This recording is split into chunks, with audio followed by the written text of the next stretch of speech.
வணக்கம். உங்களோடு பேசிக் கொண்டிருப்பவர் உங்கள் அன்பின் முனைவர் ரத்னமாலா புரூஸ். எனக்கு பிடிச்ச பாடல்ல இன்னைக்கு என்ன பாடல் பாட போறேன் அப்படின்னு பாத்தீங்கன்னா ரொம்ப ரொம்ப அழகான பாடல் தாங்க. வாங்க என்ன பாடல்னு கேட்கலாம்.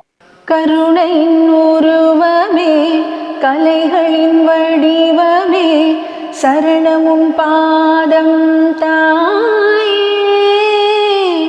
காளியணிலே பார்வதி தேவியே, கண்மலர் காத்திடுவாயே. கருணையின் உருவமே, கலைகளின் வடிவமே, சரணமும் பாதம் தாயே. சரவணன் அன்னையே, சங்கரன் துணைவியே, காஞ்சி தரும் காமாட்சியே. சரவணன் அன்னையே, சங்கரன் துணைவியே, காஞ்சி தரும் காமாட்சியே.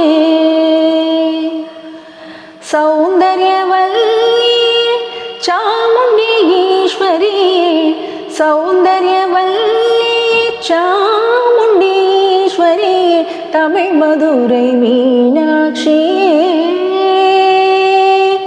தமிழ் மதுரை மீனாட்சியே. கருணையின் உருவமே, கலைகளின் வடிவமே, சரணமுன் பாதம் தாயே. எருமையமானவம் திருவடியில் வீழ்ந்ததே, இருளெல்லாம் பறந்தோடுதே. எருமையமானவம் திருவடியில் வீழ்ந்ததே, இருளெல்லாம் பறந்தோடுதே. என்றென்றும் நெஞ்சினிலே நின்றாடும் மயிலாக, என்றென்றும் நெஞ்சினிலே நின்றாடும் மயிலாக இருக்கின்ற திரிசூலியே. அம்மா இருக்கின்ற திரிசூலியே. ஒரு முறை அம்மாவென்று உரைத்தாலும் போதுமே, ஓடி வந்து அருள்வாயே. ஒரு முறை அம்மாவென்று உரைத்தாலும் போதுமே, ஓடி வந்து அருள்வாயே.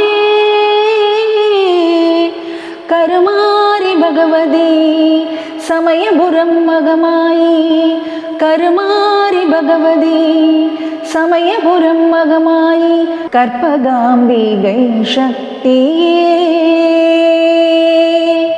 கருணையின் உருவமே, கலைகளின் வடிவமே, சரணமும் பாதம் தாயே. அழகான பாடலோடு கேட்டாச்சு. மீண்டும் அழகான பாடலோடு உங்களை சந்திக்கிறேன். அதுவரையில் உங்களிடத்திலிருந்து விடைபெற்றுக் கொள்பவர் உங்கள் அன்பின் முனைவர் ரத்னமாலா புரூஸ்.